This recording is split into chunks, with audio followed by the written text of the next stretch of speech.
Muslimin wal muslimat rahimani wa rahimakumullah. Semoga Allah Subhanahu wa taala senantiasa mencurahkan rahmatnya kepada kita sekalian. Sesungguhnya berhubungan sejenis atau homoseksual atau yang disebut juga LGBT ini hukumnya haram dan termasuk dosa yang sangat besar berdasarkan Al-Quran dan Sunnah dan ijma' ulama, kesepakatan seluruh ulama Islam. Kalau kita sering mendengar ulama banyak berbeda pendapat dalam masalah hukum, seperti yang terkenal masalah hukum kunut subuh atau sholat tarawih 8 dan 20, dan masih banyak lagi. Ulama beda pendapat. Tetapi kalau kita berbicara tentang permasalahan ini, tentang hubungan sejenis, di sini ulama Islam tidak berbeda pendapat. Ulama Islam sepakat hukumnya haram, termasuk dosa besar. Bahkan ulama Islam dari seluruh mazhab juga sepakat pemerintah wajib memberikan hukuman mati kepada pelakunya. Itu disepakati ulama 4 mazhab. Hukuman yang harus diberikan oleh pemerintah kepada pelaku homoseksual adalah hukuman mati. Tapi itu tugas pemerintah. Kalau pemerintah tidak melakukan, dosa-dosa mereka. Masyarakat tidak boleh mengambil alih tugas pemerintah. Jadi yang akan kita bicarakan ini hukum yang disepakati seluruh ulama Islam, tidak ada perbedaan pendapat padanya. Maksud saya ulama di sini ulama beneran. Ulama beneran itu diantaranya dari kalangan 4 mazhab. Kalau kita buka kitab-kitab 4 mazhab, semuanya sepakat hubungan sejenis itu hukumnya haram. Bahkan mereka juga sepakat pemerintah harus memberikan hukuman mati. Dalil dalam Al-Quran sangat banyak. Di antaranya dalam surat Hud ayat 78. Allah Subhanahu wa taala menyebutkan tentang kedatangan malaikat kepada Nabi Lut alaihi salam. Padahal malaikat ini datang untuk mengazab mereka atas perintah dari Allah Subhanahu wa taala. Tapi datang dalam bentuk kaum laki-laki yang ganteng-ganteng semua. Maka datanglah kaum Nabi Lut ini ingin berbuat buruk kepada kaum laki-laki tersebut. Mereka tidak tahu ini malaikat yang datang untuk mengazab mereka.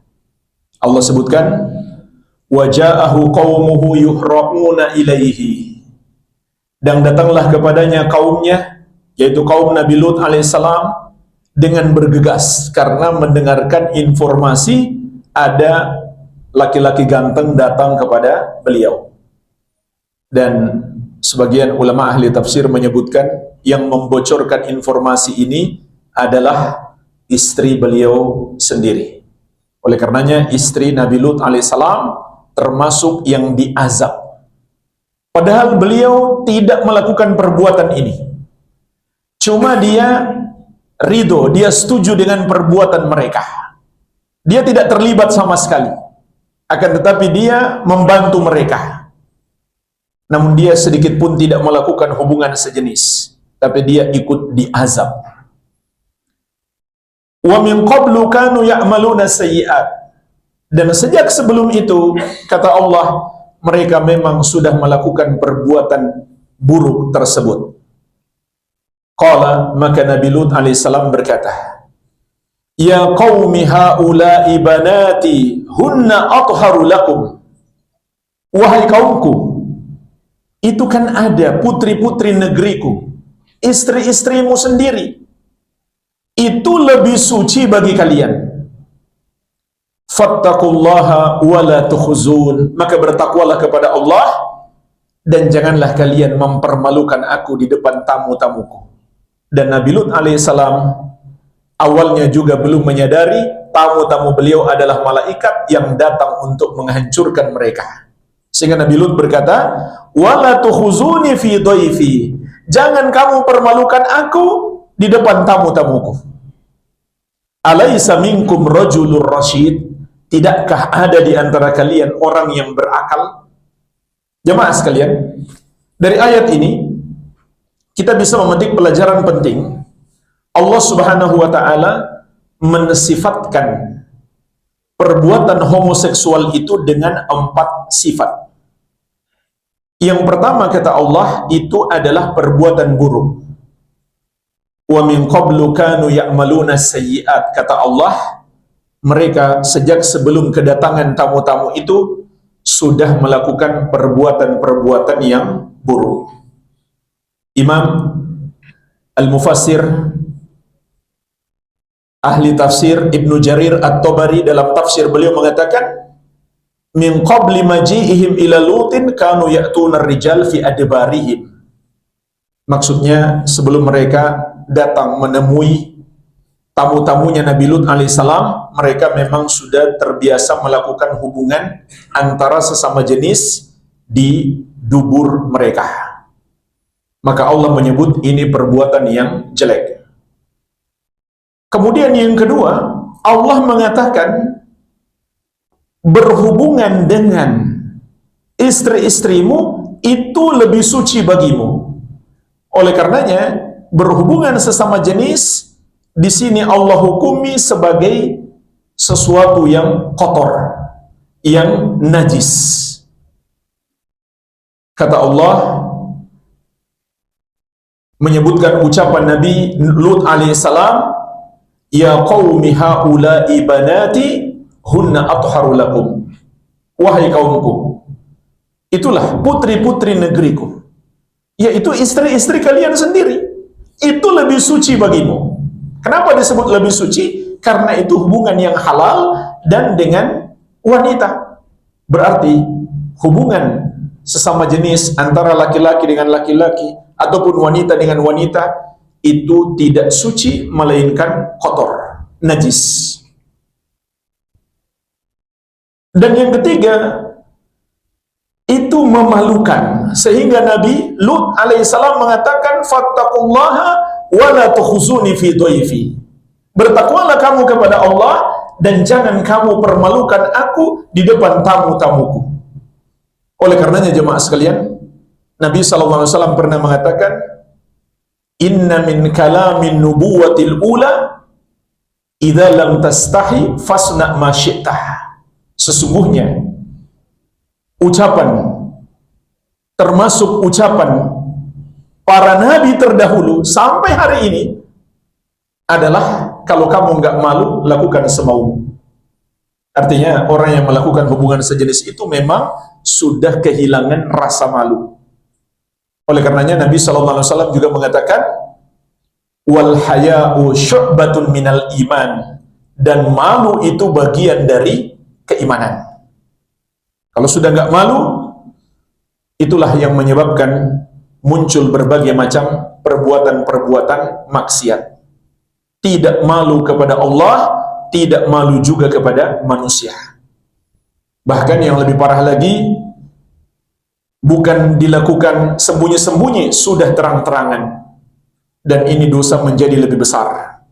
Kalau seseorang melakukan dosa terang-terangan, kemudian ada orang lain yang ikut-ikutan melakukan dosa itu, maka dia akan ikut menanggung dosa orang yang mengikutinya,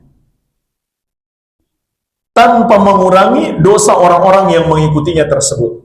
Kalau misalkan dia videokan, kemudian videonya viral, yang mengikuti jejaknya ada 100 orang, maka 100 orang, dia ikut menanggung dosa 100 orang tanpa mengurangi dosa mereka.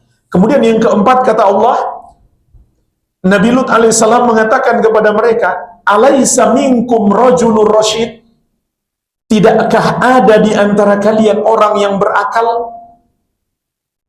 Imam At-Tabari rahimahullah dalam tafsir beliau menjelaskan yang dimaksud orang yang berakal adalah yanha man arada rukubal fahishah min dhaifi fayahulu bainahum wa baina dzalik.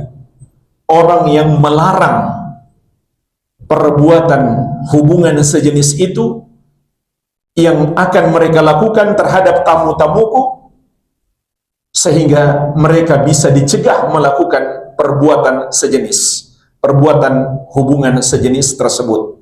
Maka jemaah sekalian, dari ayat ini kita bisa memetik pelajaran. Orang yang berakal, orang yang cerdas, tidak boleh diam saja. Mengetahui ada orang yang menyimpang dalam hubungan seksualnya ini. Wajib dia melarang, wajib dia mencegah, mengingatkan, menasihati, dan bahkan kalau dia pemerintah, wajib dia menghukum. Bukan sekedar memberi nasihat, tapi harus menghukum. Jadi inilah sikap orang yang cerdas. Bukan orang yang cerdas itu kemudian membiarkan perbuatan mereka dengan alasan itu kan hak mereka. Jemaah sekalian, itu bukan hak mereka. Allah tidak memberikan hak kepada hamba untuk menentang aturannya, menentang syariatnya. Oleh karenanya Allah akan memberikan hukuman yang keras. Kalau itu hak mereka, tentu mereka nggak berdosa dong, dan nggak perlu dihukum. Tapi ternyata dalam hukum syariat Allah, mereka berdosa besar, bahkan mereka harus dihukum di dunia, belum lagi hukuman yang menanti di akhirat. Berarti itu bukan hak mereka. Dan juga kalau kita membiarkannya, akan semakin tersebar perbuatan dosa itu, dan mungkin pada akhirnya kita dan keluarga kita sendiri terkena dampak buruknya. Oleh karenanya orang yang berakal, orang yang cerdas tidak mungkin diam terhadap perbuatan yang buruk tersebut. Harus dia berusaha melarang, harus dia mengingatkan perbuatan itu adalah dosa besar. Juga Allah mengingatkan dalam Al-Quran, perbuatan ini bahkan tidak pernah dilakukan oleh satu makhluk pun sebelum kaum Nabi Lut alaihissalam. Tidak manusia sebelumnya, tidak pula hewan. Wa Lutan idh qala liqaumihi, ingatlah ketika Lut berkata kepada kaumnya, atatuna al-fahishata ma sabaqakum biha min ahadin minal alamin. Apakah kamu melakukan perbuatan keji yang belum pernah dilakukan oleh satu makhluk pun sebelum kalian? Ini menunjukkan betapa kejinya perbuatan tersebut. Sampai hewan pun, anjing dan babi sekalipun, belum pernah melakukannya sebelum manusia melakukannya. Maka ini menunjukkan keburukan perbuatan tersebut. Dan bagaimana Allah Subhanahu wa ta'ala membalas kaum Nabi Lut alaihissalam ketika mereka tidak mau bertobat. Juga Allah sebutkan dalam banyak ayat tentang azab yang menimpa mereka. Di antaranya dalam surat Hud ayat 82-83. Falamma jaa amruna ja'alna 'aliyaha safilaha. Maka tatkala datang azab kami jadikan negeri kaum Lut itu yang di atas menjadi di bawah. Jadi diangkat negeri mereka, kemudian dibalik. Imam Ibnu Katsir, begitu pula At-Tabari menyebutkan banyak sekali riwayat hadis dan dari para ulama terdahulu tentang ini. Imam Ibnu Katsir rahimahullah menyebutkan negeri mereka disebut negeri Sadum. Yang diutus kepadanya adalah Lut, dan Lut ini masih ponakannya Nabi Ibrahim alaihi salam. Kaumnya dihukum oleh Allah setelah Lut pergi meninggalkan tempat itu. Beliau disuruh pergi membawa pengikut-pengikutnya, kecuali istrinya yang tidak mau ikut. Maka dia pun diazab bersama dengan kaumnya. Disebutkan dalam riwayat, Jumlah mereka yang dihukum itu sebanyak 4 juta orang. Dan malaikat Jibril alaihissalam yang Allah tugaskan untuk mengangkat negeri mereka. Beliau menggunakan sayapnya, beliau masukkan sayapnya ke tanah sampai ke bumi yang paling bawah, kemudian negeri mereka diangkat ke langit. Dan malaikat Jibril, jamaah sekalian, Nabi SAW pernah mengatakan tentang fisik beliau, beliau memiliki 600 sayap dan menutupi ufuk. Jadi besar sekali malaikat Jibril. Itu cuma satu malaikat Allah tugaskan mengangkat negeri mereka, diangkat sampai ke langit, sehingga disebutkan penduduk langit mendengarkan jeritan mereka, yaitu para malaikat yang ada di langit sampai bisa mendengarkan jeritan mereka. Diangkat tinggi sekali sampai ke langit yang pertama. Setelah itu dibalik, tentu mereka berjatuhan. Setelah dibalik, apa yang dilakukan, apa yang Allah lakukan terhadap mereka? Dalam lanjutan ayat kata Allah Subhanahu wa taala, wa amtarna 'alaiha hijaratan min sijilin mandudin musawwamatan inda rabbika. Kami hujani mereka dengan batu dari tanah yang terbakar secara bertubi-tubi, dan batu itu sudah diberi tanda oleh Rabbmu. Maksudnya nggak mungkin meleset, semua pasti kena. Jadi setelah diangkat, diputar balik, lalu disusul dengan lemparan batu, dengan batu-batu yang besar, dan batu itu sudah diberi tanda sehingga tidak ada yang meleset, semuanya kena. Sampai disebutkan dalam riwayat, orang-orang yang lagi ke luar negeri, pergi berdagang misalkan, atau mungkin cari mangsa lagi di tempat lain, itu batunya terbang menyusul dia, mencari di mana dia, sehingga dia lagi duduk-duduk santai, tiba-tiba kena lemparan batu tersebut, mati. Sampai para ulama mengatakan, jamaah sekalian, dalam sepanjang sejarah, bahkan sampai hari ini, belum ada azab kepada satu kaum yang lebih dahsyat daripada kaum Lut. Belum ada sampai hari ini. Itu yang paling dahsyat dalam sepanjang sejarah dunia, sejarah bumi ini. Bayangkan saja, diangkat sampai ke atas langit yang pertama, kemudian dibalik, masih disusul dengan lemparan batu lagi. Wa ma hiya minadh-dhalimina biba'id. Lalu Allah ingatkan, siksaan itu tidaklah jauh bagi orang-orang yang zalim. Artinya ini juga diingatkan kepada orang sekarang. Kalau kalian melakukan seperti perbuatan mereka, maka azab ini tidak jauh dari kalian. Cuma jemaah sekalian, untuk umat Nabi Muhammad SAW yang berbuat dosa, itu Allah kasih kesempatan. Dia tidak diazab atau tidak diazab secara keseluruhan, tapi ditunda di akhirat.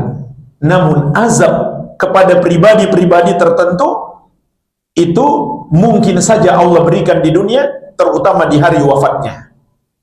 Ini kata para ulama yang dimaksud makna rahmat dalam pengutusan Nabi SAW. Kan Allah mengatakan, wa ma arsalnaka illa rahmatan lil alamin.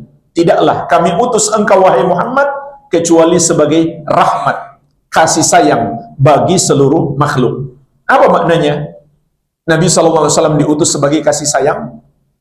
Para ulama mengatakan, makna ayat ini, bagi siapa yang mengikuti ajaran Nabi Muhammad SAW, dia akan mendapatkan rahmat. Dan bagi siapa yang tidak mengikuti ajaran beliau, dia dapat rahmat juga, cuma rahmat untuknya hanyalah penangguhan azab. sehingga dia tidak diazab di dunia.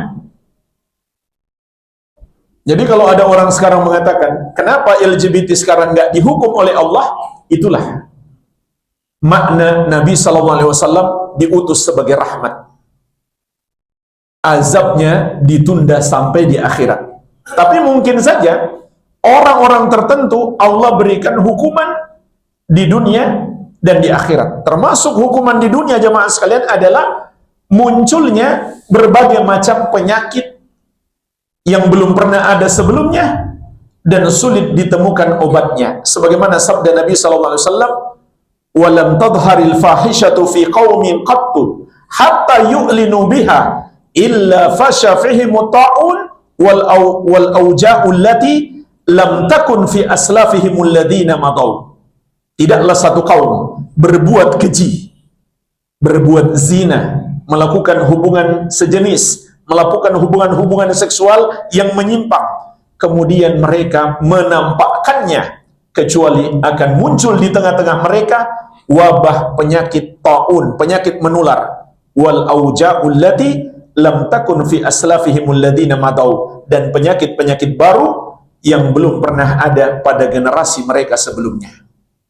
Ini termasuk azab yang Allah akan timpakan apabila semakin banyak beredar zina maupun hubungan sejenis.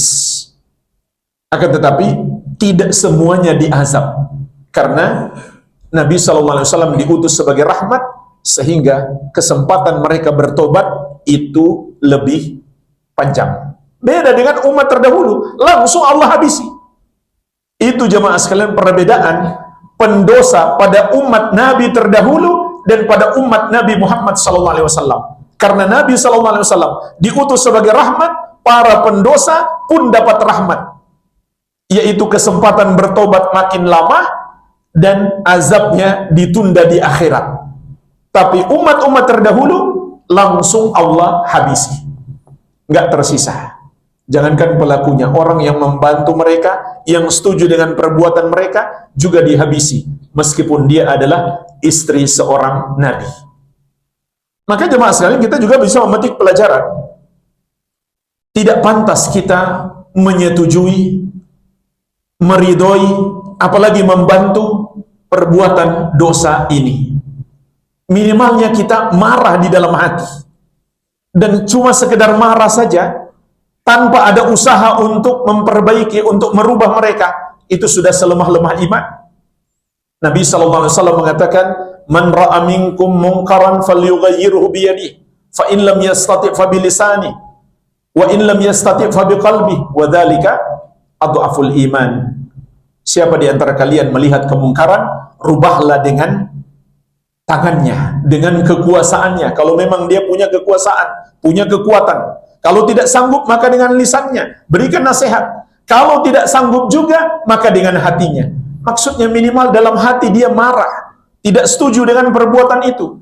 Dan itu kata Nabi SAW, cuma dengan hati saja adalah selemah-lemahnya iman.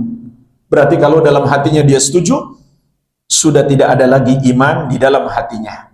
Oleh karenanya jemaah sekalian, perbuatan ini dosa besar, tapi bisa menjadi dosa syirik dan kufur. Apa perbedaan dosa besar dengan syirik dan kufur? Dosa besar, pelakunya masih muslim. Tapi kalau sudah sampai tingkat syirik dan kufur, Islamnya batal, dia murtad, keluar dari Islam. Kapan dosa hubungan sejenis ini menjadi syirik? Kalau seseorang menyatakan itu halal. Kenapa itu dihukumi sebagai syirik? Karena yang berhak menghalalkan dan mengharamkan hanya Allah Subhanahu wa Ta'ala. Kalau seseorang menghalalkan apa yang Allah haramkan, seakan-akan dia menyamakan dirinya dengan Allah Subhanahu wa Ta'ala. Begitu pula kalau dia mengatakan ini halal, itu sama dengan mengolok-olok Allah. Dia sudah tahu Allah haramkan, tapi dia bilang halal. Itu sama saja dia mengolok-olok Allah Subhanahu wa Ta'ala. Dan mengolok-olok Allah adalah kekufuran. Sebagaimana Allah ingatkan di surat At-Taubah ayat 65-66. Qul abillahi wa ayatihi wa rasulihi kuntum tastahzi'un. Katakanlah, apakah dengan Allah dan dengan ayat-ayatnya dan dengan Rasulnya kamu mengolok-olok, la ta'tadiru, tidak usah kamu mencari-cari alasan. Qad kafartum ba'da imanikum, meskipun kamu hanya main-main, nggak serius, apalagi kalau serius. Qad kafartum ba'da imanikum, sungguh kata Allah, kamu sudah kafir setelah sebelumnya kamu beriman. Jadi dikafirkan langsung oleh Allah Subhanahu wa taala. Tapi kalau dia yakin ini salah dan dia tidak mau ngolok-olok, namun dia tetap melakukannya, maka itu dosa besar, akan tetapi dia masih muslim. Kalau dia sudah tahu ini sebenarnya haram dan dia bilang halal, maka dia bukan muslim lagi. Apalagi mau minta disahkan sebagai pernikahan yang diakui oleh negara dan masyarakat. Ini lebih parah lagi. Dia jelas-jelas meminta yang haram untuk dihalalkan. Bahkan jemaah sekalian, masih banyak negeri non-muslim yang menentang perbuatan ini.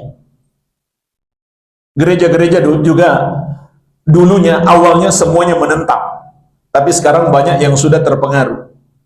Sampai ada gereja di Eropa, pendetanya bahkan pengikut atau kena penyakit LGBT ini. Dan jemaahnya tahu.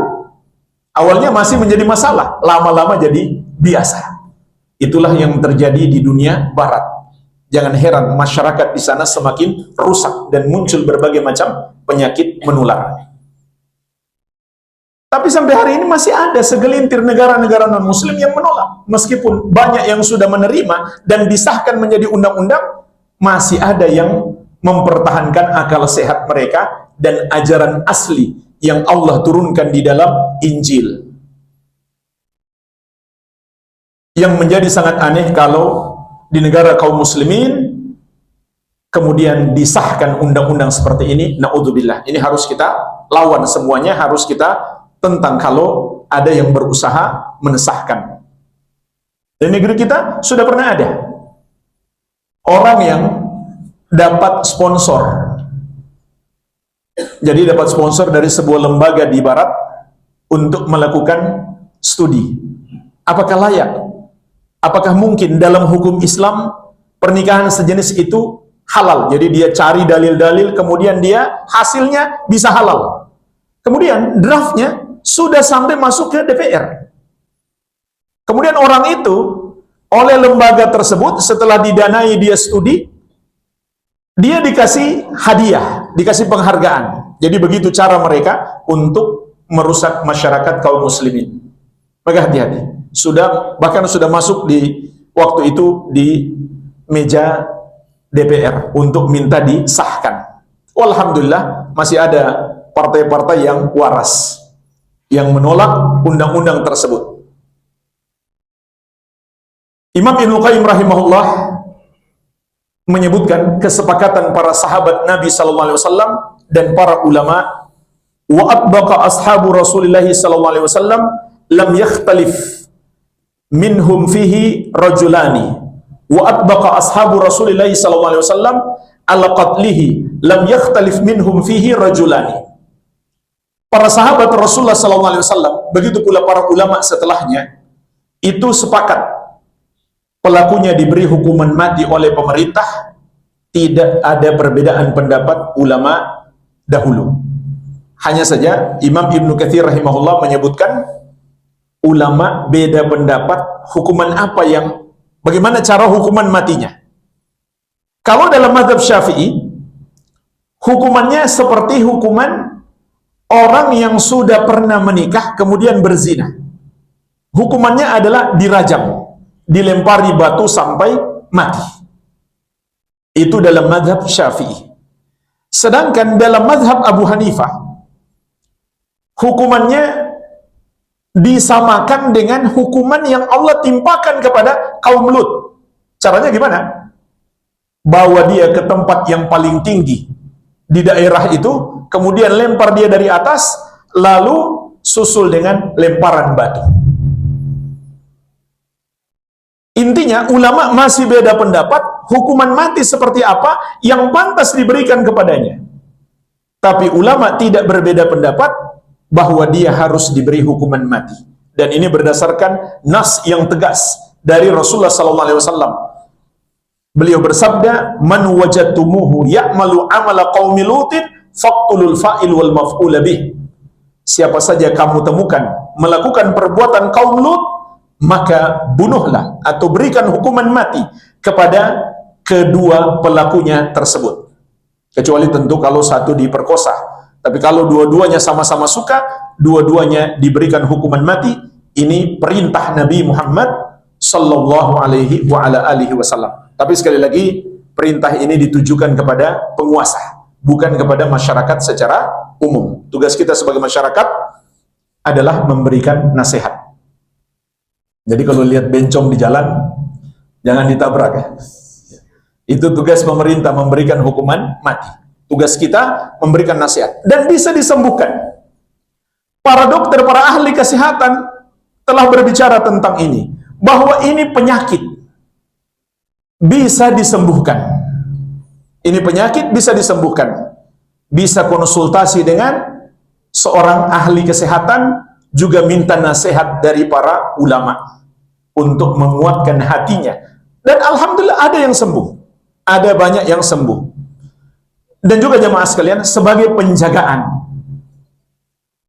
kepada anak-anak kita. Ini kewajiban kita semuanya. Minimal kita punya kewajiban menjaga anak kita sebelum terjadi. Maka berikan kepada mereka pendidikan agama yang baik. Ini kunci utamanya. Berikan pendidikan agama, terutama pendidikan tauhid. Karena dengan tauhid itulah kunci utama Allah menolong anak-anak kita. Bagaimana Nabi Yusuf alaihissalam selamat dari jebakan hubungan terlarang? Allah Subhanahu wa taala berfirman, "Walau qad hammat bihi wa hamma biha." Wanita itu benar-benar berkeinginan kepada Yusuf. Dan Yusuf pun hampir saja punya keinginan yang sama. Saking dahsyatnya godaan itu. Laula ar-ra'a burhana rabbi. Kalaulah Allah tidak menolongnya, sehingga dia melihat ada tanda dari Allah, maka dia pun selamat. Maka Allah jelaskan kepada kita sebab keselamatan beliau. Kata Allah Subhanahu wa taala, "Linasrifa anhu su'a wal fahsya innahu min ibadinal mukhlasin." Demikianlah kami palingkan dari Yusuf itu kekejian dan keburukan, karena dia termasuk hamba-hamba kami yang memurnikan ibadahnya kepada kami. Itu jemaah sekalian kunci utama Allah menyelamatkan seseorang. Dia selalu memurnikan ibadahnya hanya untuk Allah semata. Ini pendidikan pertama yang harus kita kuatkan kepada anak-anak kita. Kemudian pendidikan ibadah sesuai petunjuk Nabi sallallahu alaihi wasallam dan pendidikan akhlak. Di antaranya jemaah sekalian, Nabi sallallahu alaihi wasallam memberi petunjuk, kalau anak sudah 10 tahun, pisahkan tempat tidur mereka.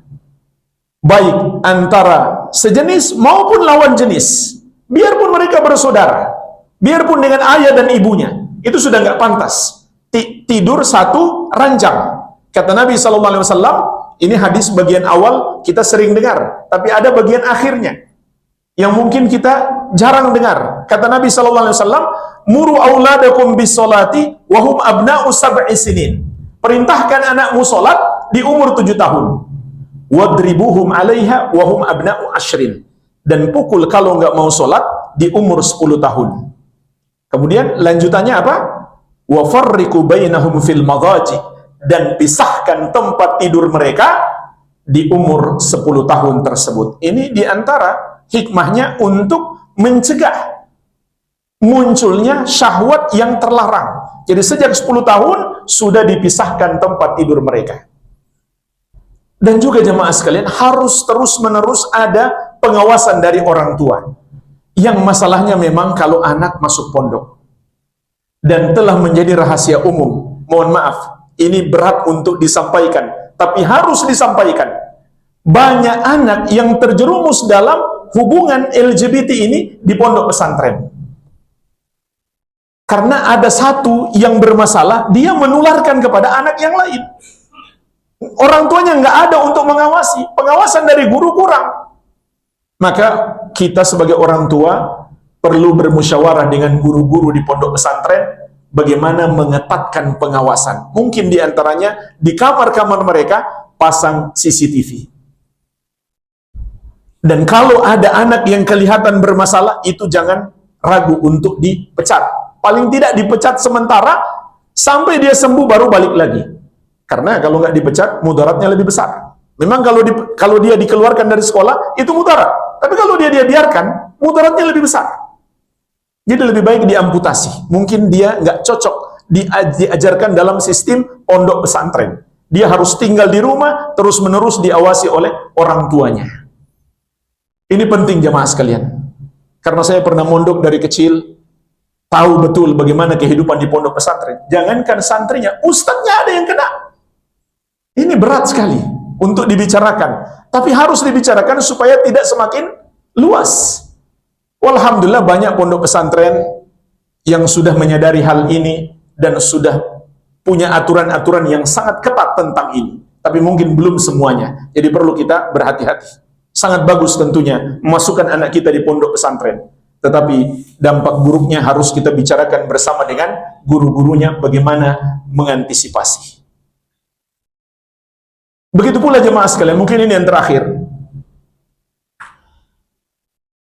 Awasi anak-anak kita jangan melakukan hal-hal yang menyerupai perbuatan lawan jenis. Apakah gaya bicaranya, cara berpakaiannya, ini harus dihindari. Dan ini saja sudah dosa besar. Sebab dalam hadis la'ana Rasulullah SAW mengatakan la'anallahu al-mutasyabbihina minar rijali bin nisa wal mutasyabbihati minan nisa'i bir rijal. Allah melaknat laki-laki yang menyerupai wanita dan wanita yang menyerupai laki-laki. Jadi didik anak kita yang laki-laki bersikap jantan. Kalau perlu dilatih bela diri supaya dia makin jantan, meskipun itu bukan jaminannya. Tapi paling tidak dia terarah sesuai dengan fitrahnya. Begitu pula yang wanita dilatih untuk lemah lembut. Jangan kebalikannya, laki-laki menyerupai wanita, wanita menyerupai laki-laki. Jadi apapun itu, laki-laki tidak boleh menyerupai wanita dari gaya bicara ataupun cara berpakaian, cara berjalan, begitu pula sebaliknya. Ini harus kita awasi dan kita cegah. Itu saja sudah termasuk dosa besar. Kata Nabi SAW, Allah melaknat pelakunya. Apalagi kalau sampai melakukan hubungan sejenis. Jemaah sekalian, mungkin ini saja yang bisa saya sampaikan. Semoga bermanfaat. Lebih dan kurangnya saya mohon maaf. Wabillahi taufik. Masih ada waktu? Habis? Cukup? Ya mohon maaf, nggak ada tanya jawab. Sudah habis waktunya. Lebih dan kurangnya saya mohon maaf. Wabillahi taufik. Subhanakallahumma wa bihamdik. Asyhadu an la ilaha illa anta astaghfiruka wa atubu ilaik. Wa sallallahu ala nabiyyina Muhammadin wa alihi wasallam. Walhamdulillahi rabbil alamin. Wassalamualaikum warahmatullahi wabarakatuh.